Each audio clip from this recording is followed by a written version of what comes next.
Movie starting ಪಾಯಿಂಟ್ನಾಗ ಒಂದು ಐರ್ಲೆಂಡ್ನ ತೋರಿಸ್ತಾರ. ಆ ಐರ್ಲೆಂಡ್ದಾಗ 2ನೇ ವಿಶ್ವಯುದ್ಧದ 2 ವಿಮಾನಗಳು ಕ್ರ್ಯಾಶ್ ಆಗಿ ಆ ಐರ್ಲೆಂಡ್ ಮೇಲೆ ಬೀಳ್ತಾವು. ಬಿದ್ದ ಮ್ಯಾಗ ಅದ್ರೊಳಗಿನ ಇಬ್ರು ಶತ್ರುಗಳು ಒಬ್ಬರನ್ನೊಬ್ಬರು ನೋಡಿ ಗನ್ ಪಾಯಿಂಟ್ ಇಟ್ಟು ಶೂಟ್ ಮಾಡಕ್ಕೆ ಸ್ಟಾರ್ಟ್ ಮಾಡಿ ಜಗಳ ಸ್ಟಾರ್ಟ್ ಮಾಡ್ತಾರ. ಅಲ್ಲಿಂದ ಕಾಡೊಳಗೆ ಹೋಗ್ತಾರ. ಇನ್ನೇನು ಒಬ್ಬ ಇನ್ನೊಬ್ಬನನ್ನು ಕೊಲ್ಲಬೇಕು ಅನ್ನುವಷ್ಟ್ರಾಗ ಆ ಕಾಡಿನ ದೈತ್ಯ ಅಲ್ಲಿ ಎಂಟ್ರಿ ಆಗತ್ತ. ಆ ಕಾಡಿನ ದೈತ್ಯದ ಹೆಸರು ಕಾಂಗ್. ಹಾಗೆ ಸಿನಿಮಾ ಮುಂದುವರಿಯುತ್ತಾ ಒಂದು ಕಣ್ಣಿನಿಂದ ಫ್ರೇಮ್ ಚೇಂಜ್ ಆಗಿ 30 ವರ್ಷಗಳ ನಂತರ ಬಿಲ್ನ ಮುಖಾಂತರ ಈ ಮೂವಿ ಸ್ಟಾರ್ಟ್ ಆಗ್ತೈತಿ. ಬಿಲ್ ಮತ್ತು ಅವನ ಅಸಿಸ್ಟೆಂಟ್ ಸ್ಟಾಲಿನ್ ಆಫೀಸ್ ಒಳಗಡೆ ಹೋಗಿ, ನಾವು ಒಂದು ಐರ್ಲೆಂಡ್ನ ಕಂಡು ಹಿಡಿದಿದ್ದೀವಿ, ಅದರ ಮೇಲೆ ಹೋಗ್ಲಿಕ್ಕೆ ಪರ್ಮಿಷನ್ ಮತ್ತು ಸ್ವಲ್ಪ ಫಂಡ್ ಬೇಕಾಗಿದೆ, ನೀವು ನೀಡಬೇಕಂತೇಳಿ ಮನವಿ ಮಾಡ್ಕೊಳ್ತಾರೆ. ಬಿಲ್ನ ಮನವಿಯನ್ನು ಸ್ಟಾಲಿನ್ ನಿರಾಕರಣೆ ಮಾಡ್ತಾನೆ. ನಮ್ಮ ಕಡೆ ಫಂಡ್ ಇಲ್ಲ, ನಾವು ಪರ್ಮಿಷನ್ ಕೊಡಲ್ಲ ಅಂತ. ಆದರೂ ಬಿಲ್ ತನ್ನ ಹಠ ಬಿಡದೆ ಹೇಳ್ತಾನೆ, ನಾನು 30 ವರ್ಷ ರಿಸರ್ಚ್ ಮಾಡಿ ಈ ಐರ್ಲೆಂಡ್ನ ಕಂಡುಹಿಡಿದೀನಿ. ಈ ಐರ್ಲೆಂಡ್ನಲ್ಲಿ ಜಗತ್ತು ಎಂದೂ ಕಾಣದಂತಹ ದೈತ್ಯಗಳು, ಪ್ರಾಣಿಗಳು ಇವೆ ಅನ್ನೋದು ನನಗೆ ಸ್ಪಷ್ಟವಾಗಿದೆ. ಸೊ ನಾವು ಅಲ್ಲಿ ಹೋಗಬೇಕು ಅಂಥೇಳಿ ಹೇಳ್ತಾನೆ. ಆದರೂ ಒಪ್ಪಲ್ಲ. ಆದರೆ ಇನ್ನೊಂದು ಪಾಯಿಂಟ್ ಬಿಲ್ ಹೇಳ್ತಾನೆ, ರಷ್ಯಾ ನಮಗಿಂತ ಮೊದಲೇ ಪ್ಲ್ಯಾನ್ ಮಾಡ್ತಾ ಇದೆ ನಾವು ಅಲ್ಲಿ ಹೋಗಲಿಕ್ಕೆ, ಅದಕ್ಕೆ ನಾವು ಅವ್ರಿಗಿಂತ ಫಸ್ಟ್ ಹೋಗಬೇಕು ಅಂತ ಹೇಳಿದಾಗ ಸ್ಟಾಲಿನ್ ಮನವರಿಕೆಗೊಂಡು, ಆಯಿತು ನಿಮಗೆ ಪರ್ಮಿಷನ್ ಮತ್ತು ಫಂಡ್ ನಾನು ಕೊಡ್ತೀನಿ, ಒಂದು ಟೀಮ್ ರೆಡಿ ಮಾಡ್ಕೊಳ್ಳಿ ಅಂತ ಹೇಳ್ತಾನೆ. ಬಿಲ್ ಒಂದು ಟೀಮ್ ರೆಡಿ ಮಾಡ್ತಾನೆ. ಬಿಲ್ನ ಟೀಮ್ ಒಳಗೆ ಕೆಲವು ಸೋಲ್ಜರ್ಸ್ಗಳನ್ನು ಹಾಕೊಳ್ತಾನೆ, ಒಬ್ಬ ಮೇಜರ್ನ ಹಾಕೊಳ್ತಾನೆ. ಅವ್ರನ್ನ ಗೈಡ್ ಮಾಡಲಿಕ್ಕೆ ಒಬ್ಬನ ಗೈಡ್ನ ಹೈರಿಂಗ್ ಮಾಡ್ತಾನೆ. ಅವನ ಹೆಸರು ಜೇಮ್ಸ್ ಅಂತೇಳಿ. ಮತ್ತು ಆ ಐರ್ಲೆಂಡ್ ಫೋಟೋ ತೆಗಿಲಿಕ್ಕೆ ಒಬ್ಬಕ್ಕೆ ಫೋಟೋಗ್ರಾಫರ್ನ ನೇಮಕ ಮಾಡ್ತಾರೆ. ಆಮೇಲೆ ಒಂದು ಮೀಟಿಂಗ್ ಮಾಡಿ ಮರುದಿನ ಬೆಳಗ್ಗೆ ಸಮುದ್ರದ ಮೂಲಕ ಆ ಐರ್ಲೆಂಡ್ನತ್ತ ಪ್ರಯಾಣ ಬೆಳೆಸುತ್ತಾರೆ. ಅಲ್ಲಿ ಮೇಜರ್ ಬಿಲ್ನನ್ನು ಕರೆದು ಹೇಳ್ತಾನೆ, ಮುಂದೆ ನಮ್ಮ ಹೆಲಿಕಾಪ್ಟರ್ಗಳು ಹೋಗ್ಲಿಕ್ಕಾಗಲ್ಲ, ಯಾಕೆಂದರೆ ಅಲ್ಲಿ ಸಮುದ್ರದ ಒಂದು ದೊಡ್ಡ ತೂಫಾನ್ ನಮ್ಮ ಹೆಲಿಕಾಪ್ಟರ್ಗಳನ್ನು ಧ್ವಂಸ ಮಾಡುತ್ತೆ ಅಂತ. ಆದರೆ ಇದಕ್ಕೆ ಬಿಲ್ ಒಪ್ಪದೆ ಎಲ್ಲ ಹೆಲಿಕಾಪ್ಟರ್ಗಳು ಆ ತೂಫಾನ್ ಒಳಗೆ ಎಂಟ್ರಿ ಆಗಿ ಐರ್ಲೆಂಡ್ನತ್ತ ಹೋಗಲಿಕ್ಕೆ ಬಿಲ್ ಆರ್ಡರ್ ಮಾಡಿದಾಗ ನಮ್ಮ ಹೆಲಿಕಾಪ್ಟರ್ಗಳು ಎಲ್ಲ ಅಡೆತಡೆಗಳನ್ನು ಸೀಳಿ ಒಂದು ಬ್ಯೂಟಿಫುಲ್ ಐರ್ಲೆಂಡ್ಗೆ ಎಂಟ್ರಿ ಕೊಡ್ತಾರೆ.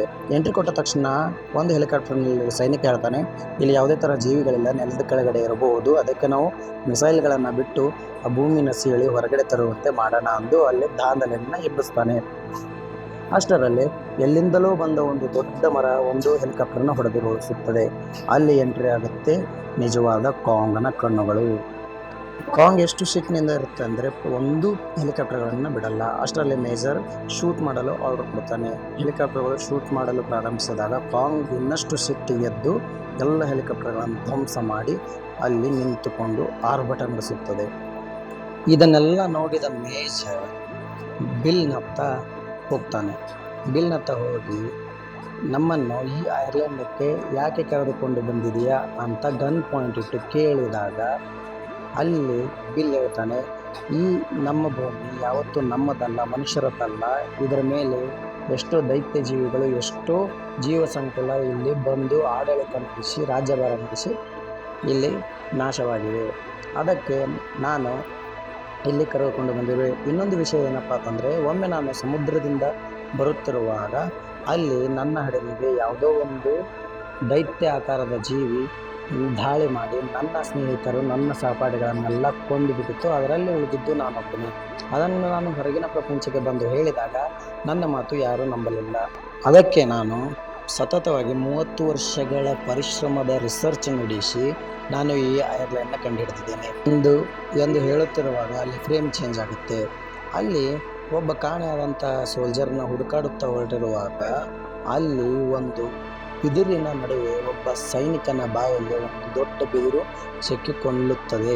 ಆಮೇಲೆ ಮೇಲ್ಗಡೆ ನೋಡಿದಾಗ ಒಂದು ದೊಡ್ಡ ದೈತ್ಯಾಕಾರದ ಜೇಡವನ್ನು ಕಂಡು ಮೇಜರ್ ಅದರ ಮೇಲೆ ದಾಳಿಯನ್ನು ಹೂಡ್ತಾನೆ.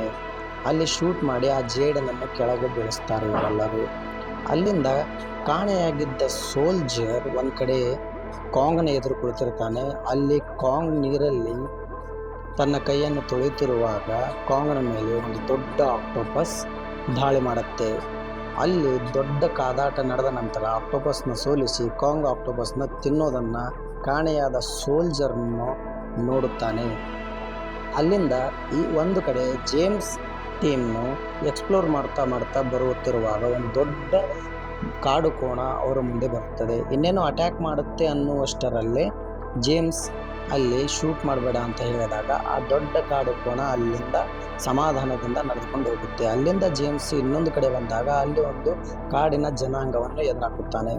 ಅಲ್ಲಿ ವರ್ಲ್ಡ್ ವಾರ್ ಯುದ್ಧದ ಸಮಯದ ಇಬ್ಬರು ಯೋಧರಲ್ಲಿ ಒಬ್ಬ ಯೋಧನೇ ಬದುಕಿರುತ್ತಾನೆ. ಅವನಿಗೆ ಇಂಗ್ಲಿಷ್ ಭಾಷೆ ಗೊತ್ತಿರುವ ಕಾರಣ ಜೇಮ್ಸ್ ಇಲ್ಲಿಗ್ಯಾಕೆ ಬಂದಿದ್ದಾರೆ ಎಂದು ಎಲ್ಲ ತಿಳಿದುಕೊಂಡು ಅವನು ಒಂದು ಕಥೆಯನ್ನು ಹೇಳ್ತಾನೆ. ಈ ಐರ್ಲೆಂಡ್ ಮೇಲೆ ಕಾಂಗ್ ಅಷ್ಟೇ ಅಲ್ಲದೆ ಹಲವಾರು ಮಾರಣಾಂತಿಕವಾಗಿ ದಾಳಿ ಮಾಡುವಂತಹ ಸ್ಕಲ್ ಸ್ಕ್ರೌಲರ್ಗಳಂತಹ ಜೀವಿಗಳಿವೆ. ಅವು ನೆಲದ ಕೆಳಗೆ ಇರುವುದರಿಂದ ನೀವೇನು ಮಾಡಿದಿರಿ, ಅದರ ಮೇಲೆ ಮಿಸೈಲ್ಗಳನ್ನು ಹಾಕಿ ನೆಲವನ್ನು ಸೀಳಿದ ತಕ್ಷಣ ಅವು ಮೇಲ್ಗಡೆ ಬಂದಿದ್ದಾವೆ. ಆದರೆ ಕಾಂಗ್ ನಮ್ಮನ್ನು ಕಾಪಾಡಲು ದೈವದಂತೆ ಹಿಂದೆ ನಿಂತಿದೆ. ಈಗ ಕಾಂಗಿಗೆ ಏನಾದರೆ ನಾವೆಲ್ಲಿಗೆ ಹೋಗಬೇಕು ಅಂತ ಜೇಮ್ಸ್ನ ಕೇಳಿದಾಗ ಜೇಮ್ಸ್ ಹೇಳ್ತಾನೆ, ನನ್ನ ಹತ್ರ ಟೈಮ್ ಇಲ್ಲ, ಅದಕ್ಕೆ ನಾನು ಬಂದಿರುವಂಥ ಜಾಗಕ್ಕೆ ಹೋಗಲೇಬೇಕು, ಅದಕ್ಕೆ ನೀವು ಸಹಾಯ ಮಾಡಿ ಅಂದಾಗ ಆ ಯೋಧ ಒಂದು ಹಡಗನ್ನು ಕೊಡ್ತಾನೆ. ಮೂವಿಯ ಇನ್ನೊಂದು ಫ್ರೇಮ್ನಲ್ಲಿ ಫೋಟೋಗ್ರಾಫರ್ ಒಂದು ಕೋಣದ ಮೇಲೆ ಹೆಲಿಕಾಪ್ಟರ್ನ ಬಿದ್ದಿರುವುದನ್ನು ನೋಡಿ ಅದನ್ನು ಎತ್ತಲು ಪ್ರಯತ್ನ ಪಡುತ್ತಾಳೆ. ಆದರೆ ಭಾರದಿಂದ ಎತ್ತಲಿಕ್ಕಾಗಲ್ಲ. ಆದರೆ ಅಲ್ಲಿ ಕಾಂಗ್ ಬಂದು ಈಸಿಯಾಗಿ ಅದನ್ನು ಎತ್ತಿ ಬಿಸಾಕುತ್ತದೆ. ಅಲ್ಲಿ ಗೊತ್ತಾಗುತ್ತೆ ಫೋಟೋಗ್ರಾಫರ್ಗೆ ಅಂದರೆ ಹೀರೋಯಿನ್ಗೆ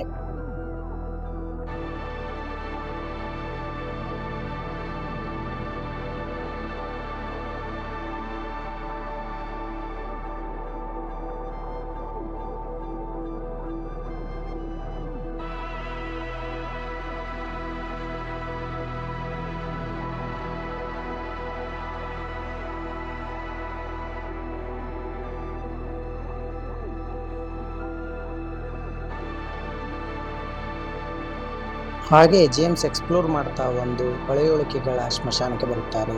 ಅಲ್ಲಿ ಪಳೆಯುಳಿಕೆ ಕೊಳೆತು ಅಲ್ಲಿ ಗ್ಯಾಸ್ ಇರುವುದರಿಂದ ಒಬ್ಬ ಸಿಗರೆಟ್ ಎಸೆದಾಗ ಅಲ್ಲಿ ವಿಸ್ಫೋಟವಾಗುತ್ತದೆ. ವಿಸ್ಫೋಟದಿಂದ ಮಲಗಿದಂತಹ ಸ್ಕಲ್ ಸ್ಕ್ರೌಲರ್ಗಳು ಎದ್ದು ಅಟ್ಯಾಕ್ ಮಾಡಲು ಪ್ರಾರಂಭಿಸುತ್ತವೆ. ಪ್ರತಿಯೊಬ್ಬರನ್ನು ಬಿಡದೆ ಮಾರಣಾಂತಿಕವಾಗಿ ಅಟ್ಯಾಕ್ ಮಾಡಿದಾಗ ಪ್ರತಿಯುತ್ತರವಾಗಿ ಇವರು ಶೂಟ್ ಮಾಡ್ತಾರೆ. ಅಷ್ಟರಲ್ಲಿ ಒಂದು ಸ್ಕಲ್ ಸ್ಕ್ರೌಲರ್ ಹೊಟ್ಟೆಯೊಳಗಿಂದ ಒಂದು ರುಂಡವನ್ನು ಬೀಳುತ್ತದೆ. ಆಗ ಜೇಮ್ಸ್ಗೆ ಗೊತ್ತಾಗುತ್ತದೆ ಕಾಣೆಯಾದ ಯೋಧ ಬದುಕಿಲ್ಲವೆಂದು.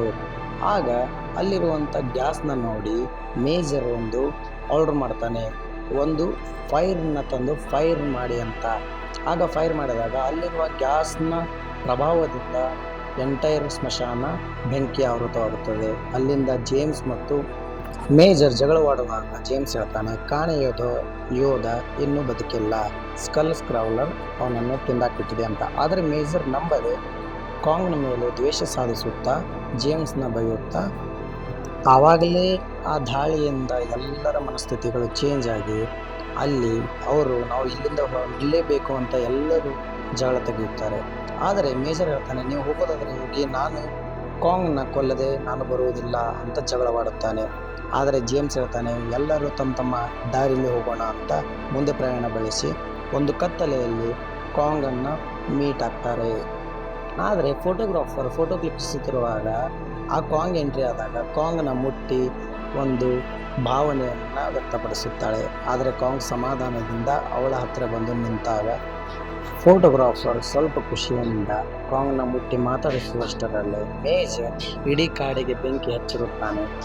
ಆ ಬೆಂಕಿಯನ್ನು ನೋಡಿದ ಕಾಂಗ್ ನನ್ನ ಕಾಡನ್ನು ಉಳಿಸಲೇಬೇಕು ಎಂದು ಬಹಳ ಪ್ರಯತ್ನಪಟ್ಟು ಮೇಜರ್ ಎದುರಿಗೆ ದಾಳಿ ಕೂರುತ್ತೆ. ಅಲ್ಲಿರುವಂಥ ನದಿಯಲ್ಲಿನ ನೀರನ್ನು ಇಳಿಸುತ್ತೆ. ಆದರೆ ಅದು ಫಲಕಾರಿಯಾಗದೆ ಕಾಂಗ್ ಬೆಂಕಿಯ ತಾಪಕ್ಕೆ ಕೆಳಗಡೆ ಬೀಳುತ್ತದೆ.